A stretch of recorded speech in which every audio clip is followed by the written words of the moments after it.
Shalom adik-adik, salam jumpa di pembelajaran materi komunikasi pada edisi kali ini. Dan senang sekali Miss Magda bisa kembali menyapa adik-adik semuanya. Apa kabar? Semoga kabar adik-adik selalu sehat, selalu semangat dan selalu sukacita ya. Nah, adik-adik masih ingat ya apa yang kita pelajari beberapa pekan yang lalu? Nah, materi hari ini adalah materi lanjutan. Miss Magda memang sengaja memberi materi secara ringkas, secara singkat ataupun pendek supaya adik-adik tetap bisa memahami, mengerti, bahkan mengingat. Tentu saja melakukan juga. Nah, kali ini podcast seri lanjutan manfaat bila mana kita diam atau tidak banyak bicara. Ya, baik, pekan lalu masih ingat apa manfaat kalau kita diam atau tidak banyak bicara? Yang pertama, kita akan lebih banyak mendengar dan memperhatikan. Betul ya? Yang pertama adalah kita akan lebih banyak mendengar dan memperhatikan. Kemudian manfaat yang kedua, masih ingat ya adik-adik ya? Betul, dengan diam maka kita akan bisa lebih berhati-hati manakala kita berbicara. Lalu yang ketiga, manfaat dari diam adalah kita menjadi tahu benar kapan saat yang tepat untuk bersuara. Jadi kita akan berbicara tepat pada waktunya.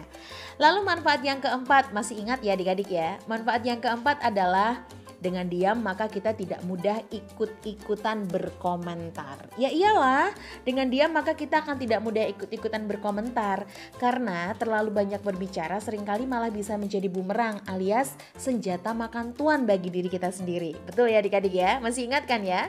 Nah, bukan karena tidak ingin memberi pendapat, hanya saja seringkali kita memilih diam supaya kita bisa memunculkan hal yang positif.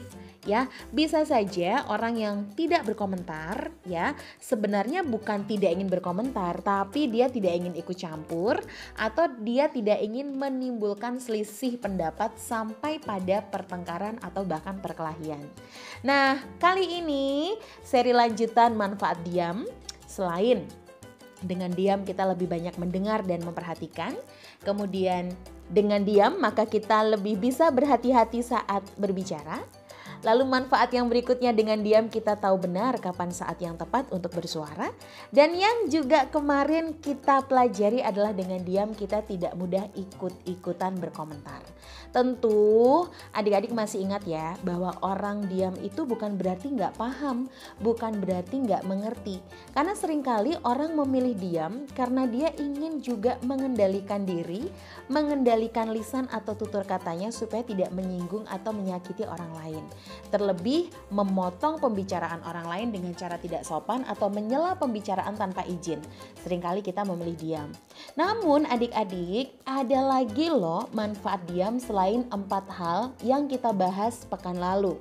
Yang berikut ini Miss Magda akan tambahkan satu manfaat manakala kita memilih diam atau tidak banyak bicara, yaitu kita bisa mengerti dan bisa memahami ada area pribadi seseorang ya yang bersifat pribadi yang memang kita nggak boleh terlalu banyak mengomentari. Nah, gimana itu maksudnya?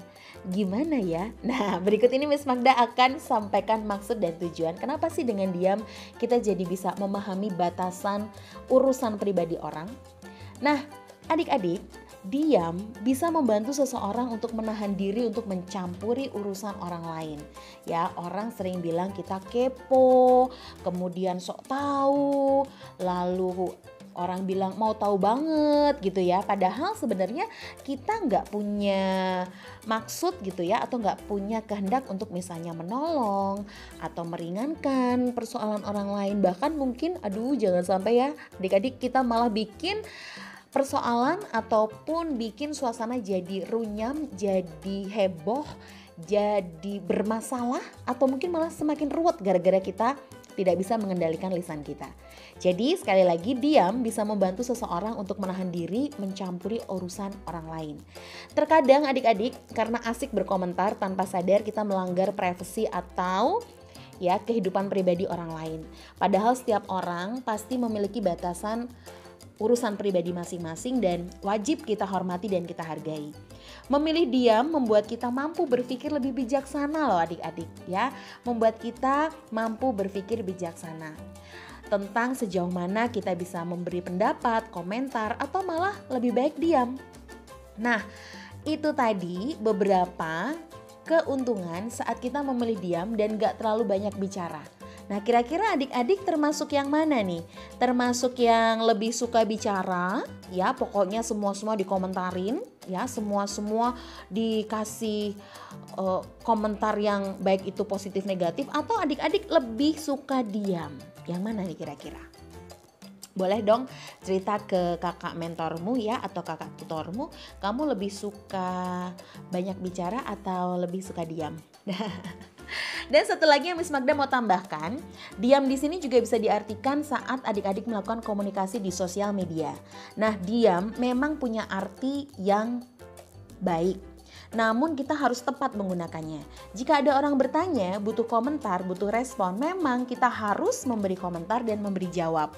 Jangan hanya diam ya. Ini sangat menolong supaya komunikasi berjalan dengan lancar. Komunikasi menjadi komunikasi proaktif dan efektif adik-adik. Nah, komunikasi di sosial media seringkali membuat kita suka terpancing juga ya. Jadi kita latah, suka berkomentar, dan akhirnya ujung-ujungnya komentar kita komentar yang gak berguna ya. Atau malah bikin suasana jadi gak nyaman. Jadi kalau misalnya adik-adik harus memberi komentar atau memberi respon, beresponlah dengan baik, dengan bijaksana ya adik-adik. Jangan terus semua adik-adik jadi diem gitu ya.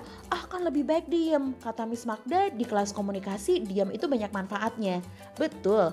Namun sekali lagi Miss Magda garis bawahi dan Miss Magda ulang, jika dalam sebuah percakapan di sosial media maupun di grup-grup percakapan ada orang bertanya, ada orang meminta pendapatmu, ada orang melakukan polling pada sebuah pendapat tertentu, maka kalian harus tetap proaktif, memberi jawab dengan tepat ya, memberi jawab dengan santun. Bahkan kalaupun kalian diam, kalian harus mengerti dan memahami pesan apa yang disampaikan. Karena kan Miss Magda bilang, diam bukan berarti gak mengerti. Jadi kalau kamu diam, tidak berpendapat atau berkomentar, orang bisa langsung mengatakan bahwa kamu sudah paham, kamu sudah mengerti, kamu sudah menguasai. Jadi bertanggung jawablah dengan pilihanmu, mau diam ataupun mau berkata-kata. Baik adik-adik, demikianlah materi kita pada edisi kali ini atau pekan ini. Terima kasih sudah menyaksikan. Miss Magda berharap materi komunikasi tentang diam edisi yang ketiga atau yang terakhir ini ya, membuat adik-adik jadi mendapatkan manfaat yang baik tentu saja.